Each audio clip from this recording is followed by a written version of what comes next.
Então, tendo em vista que nós somos seres sociais, seres de relação, seres que precisamos de contato, de relacionamentos, então a pandemia, o que ela fez? Ela acabou restringindo tudo isso, né? Essa restrição acabou afetando a nossa saúde mental. Então, nós começamos a sentir no contexto da pandemia, nós sentimos medo de morrer, nós sentimos muito medo de perder quem nós amamos, se é que alguém não perdeu aqui, né, pelo Covid. Nós sentimos muita ansiedade, porque nós nos encontramos, de repente, impedidos de fazer aquilo que nós fazemos no nosso dia a dia, então nós nos encontramos presos, né, por um período, com medo de ter esse contato. Então, isso acabou nos afetando muito. Nós ficamos impedidos de ver os nossos amigos por um período, de abraçar os nossos próprios familiares, né? Quem seguiu a pandemia certinho, assim, nos cuidados, sentiu realmente o peso de ser impedido de ter todo esse relacionamento social que a gente era acostumado a ter, né? Então, essa realidade acabou fazendo com que a gente desenvolvesse uma rotina extremamente limitada, né? O que a gente acabou fazendo? Recorrendo. Nós acabamos nos isolando mais nesse período e buscando os relacionamentos, entretenimento mais nas redes sociais. Né? Então, nós acabamos ficando um tempo maior presos a esse tipo de contato, um contato mais virtual, que é bom, não é ruim, mas que dependendo da quantidade, dependendo da forma como a gente usa essas redes sociais, isso acaba nos adoecendo também. A educação, né, foi outro contexto extremamente afetado, né? Então nós tivemos que aprender muitas coisas do zero, tivemos que aprender a estudar à distância, que requer da gente uma atenção muito maior, muito mais cansativa. Tivemos que, de repente, tentar desenvolver estratégias de aprendizado sozinho, em casa, muitas vezes. Então, querendo ou não, a pandemia ela foi assim um ramo da nossa saúde mental. Como até o professor Edson falou, algumas pessoas que tinham algum problema com transtornos mentais acabou acentuando esses problemas, e quem não tinha, de repente, começou a desenvolver, né? Um dos transtornos assim mais frequentes que a gente percebeu um aumento muito grande na pandemia foi a questão da ansiedade e depressão, né? Por quê? Por todo esse contexto que eu acabei de falar, né? Nós nos encontramos mais isolados, mais limitados, tendo pouco contato presencial, muitos medos, e de repente a gente teve que olhar para nós mesmos, para lidar com um monte de coisa que a gente nem sabia como era que fazia. Quando eu falo lidar esse monte de coisa, são esses sentimentos, sabe? Que a gente começa de repente a ter que vivenciar e encarar. Pensando ainda sobre essa questão da vivência da pandemia, né? Porque a gente esperava esse momento em que a gente ia ficar mais isolado, né? A gente fosse ter um encontro meio que agradável com a própria solidão, né? Só que aí a gente percebeu que culturalmente a gente não é ensinado a lidar com estar isolamento, né? Aqui no Brasil principalmente a gente tem uma cultura muito extrovertida, né? De contatos sociais constantes, que sejam eles presenciais ou virtuais, né? É sempre uma ânsia pelo encontro com o outro, né? Mesmo que esse encontro não seja tão profundo. E aí, isso se tornou um problema porque o pessoal começou a entrar em contato consigo mesmo no isolamento e achou meio que insuportável, né? Lidar consigo mesmo, né?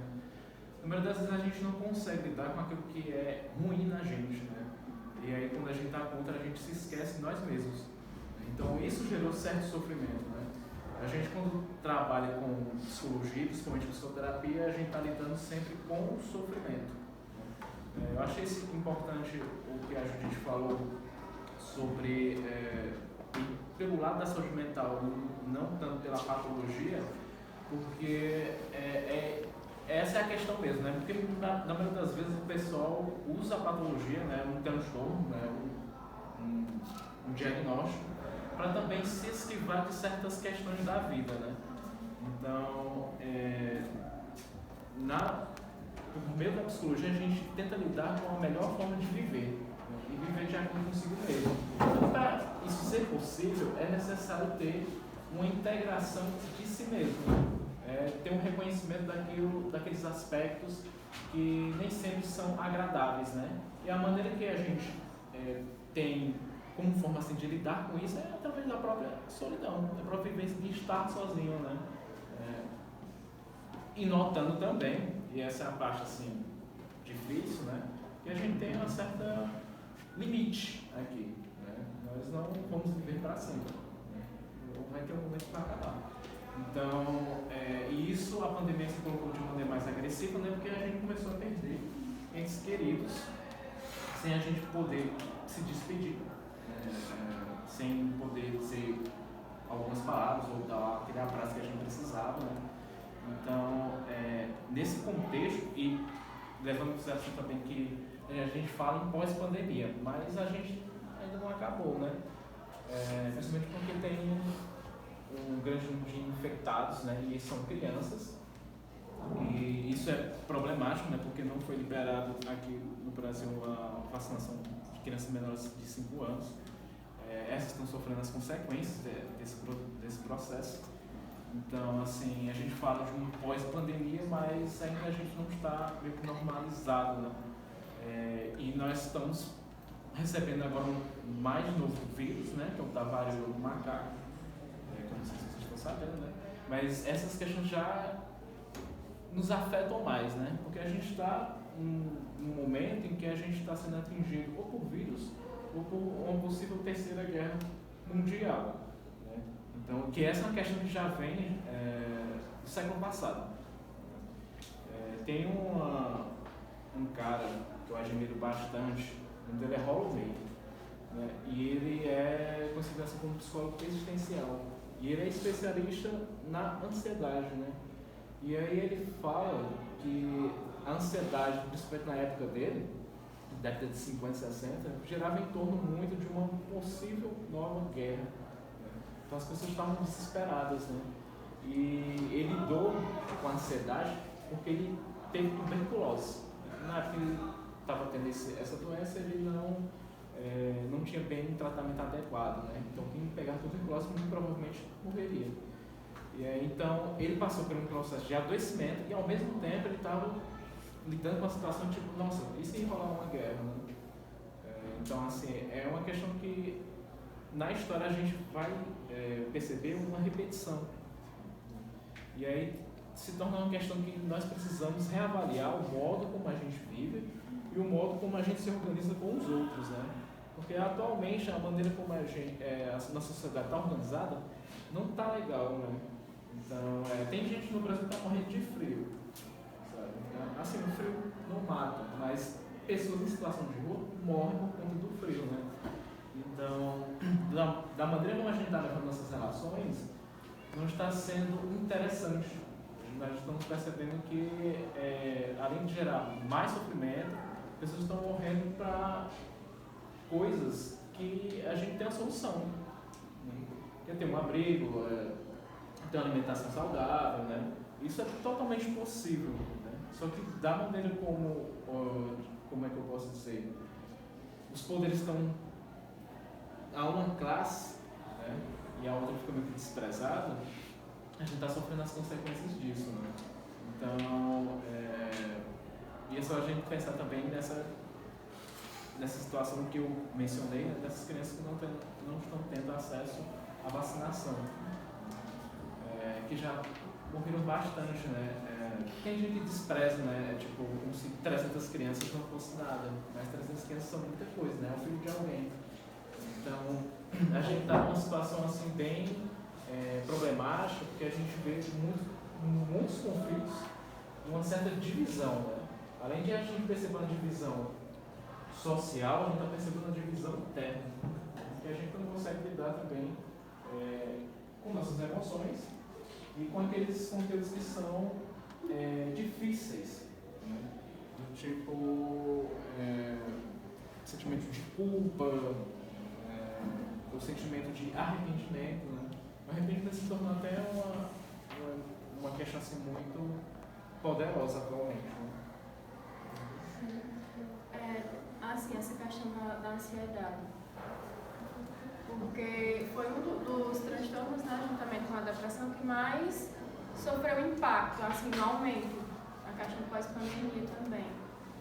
E, assim, isso acaba revelando também muitas coisas que, como o Elson falou, que a gente vive, às vezes a gente se esquiva porque não quer lidar e outras vezes a gente acaba se perdendo nisso. É como se a ansiedade, se você não conseguisse lidar com ela de uma forma funcional, de uma forma saudável, é como se ela conseguisse lhe paralisar, né? O que a gente quer trazer também para cá, para o âmbito escolar? A gente percebe que, assim, principalmente no ensino médio, isso é uma coisa bem recorrente e está aumentando cada vez mais.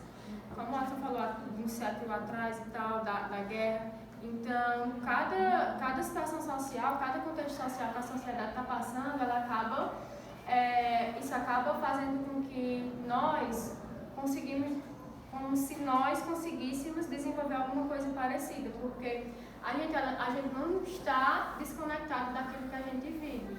Então, do mesmo jeito que a pandemia ela nos afetou, outras questões mais pessoais também nos afetam, assim, mais questões mais indo para o nosso meio, assim, questões familiares, questões escolares, questões de bullying. Então, cada situação dessa, que são situações sociais, mas que acabam nos afetando, elas são responsáveis por desenvolver ou desencadear uma crise de ansiedade. Né? Eu estou trazendo um pouco mais para a questão da ansiedade, porque é algo bem recorrente e que até na clínica a gente acaba recebendo bastante, né? Essa questão da vivência ansiosa. A ansiedade, primeiramente, ela é um sentimento que ela é inerente a nós humanos. Então, todos nós temos ansiedade. Todos nós experimentamos um processo de ansiedade. Mas qual a diferença? A ansiedade, ela se transforma em um transtorno a partir do momento em que nós não sabemos controlar, né? E a partir do momento em que ela começa a atrapalhar a nossa vida, ela começa a impedir que a gente desenvolva alguma atividade nossa. A partir do momento que ela começa a nos atrapalhar, nos paralisar de alguma forma, então ela já está caminhando ali para uma ansiedade patológica, né? Uma ansiedade doentia, uma ansiedade voltada mais para o transtorno. Já a ansiedade saudável, todos nós experimentamos, como eu falei, já que ela é uma característica inerente a nós. Porque o processo de ansiedade, ele é um processo natural, né, em que o corpo ele se organiza para se proteger de alguma coisa. Né? Então, por exemplo, quando a gente vai apresentar um seminário, quando a gente vai fazer uma prova de uma disciplina que a gente está muito inseguro, é normal a gente sentir um friozinho na barriga, é normal a gente sentir um tremor na hora daquela apresentação, a boca seca, suor. Então, tem alguns sintomas que são naturais e que são esperados. Por quê? Porque existe uma situação específica que está provocando aquilo, né? Então, isso é uma ansiedade natural. E quando é uma ansiedade patológica? Quando o meu corpo ele começa a tentar se organizar para se proteger de alguma coisa, mas que não existe essa coisa. Por exemplo, não tem nada para eu fazer, não tem nada para eu encarar, não tem nenhum desafio em mente e de repente o meu corpo está ali se organizando para se defender de algo que não existe. Né? Quando de repente eu começo a ter uma crise de ansiedade na escola, eu começo a sentir uma falta de ar do nada, né? Do nada, com muitas aspas. Eu começo ter uma crise de pânico, começo a achar que eu vou morrer. Isso é incontrolável. Às vezes quem não está vivenciando aquilo não consegue entender. Né? Poxa, por que fulano está sentindo aquilo? Né? Só que quem está vivendo não tem condições de controlar ali naquele momento, né? Porque às vezes não sabe nem o que está acontecendo consigo mesmo naquele momento. Então essa é uma ansiedade patológica que precisa de ajuda, precisa de um acompanhamento, né? Que o processo de terapia é uma das estratégias, uma das principais estratégias de enfrentamento para um transtorno de ansiedade, né? Tem tratamento para ansiedade. Tratamento no sentido da gente aprender a conviver com ela, aprender a lidar de uma forma que ela não nos atrapalhe mais. Mas não no sentido de cura. Por que não cura totalmente a ansiedade? Porque a ansiedade ela já está conosco, então não tem como nós acabarmos com a ansiedade, porque senão a gente vai estar morto. A partir do momento em que eu for viver alguma coisa da minha vida, uma coisa muito importante, eu não sentir aquele friozinho na barriga, então alguma coisa está errada, né? Porque eu preciso sentir isso, porque eu estou viva, né? Não sei se vocês já viram, muitos cantores, eles costumam relatar isso. Toda vida que eu vou subir ao palco para cantar para uma multidão, ou cantar para as poucas pessoas, eu sinto um friozinho na barriga, né? Porque o que está acontecendo ali com aquele corpo? corpo está se preparando para alguma coisa que para ele precisa ficar mais atento, mais vivo, mais em um estado de alerta. E essa questão do corpo também dá para fazer um link com o que o professor disse falou bem no início. Como saber se você precisa de tratamento? Quando começa a responder? Assim, você percebe que precisa do tratamento, né? Quando você nota que, por exemplo, no meio normal, você vê um objeto e sua percepção aumenta em relação ao seu objeto, né? Então, por exemplo, se um carro vem para cima de você, a sua reação natural é sair, né, da frente do carro. Né? Só que na ansiedade, a percepção ela diminui. Você não consegue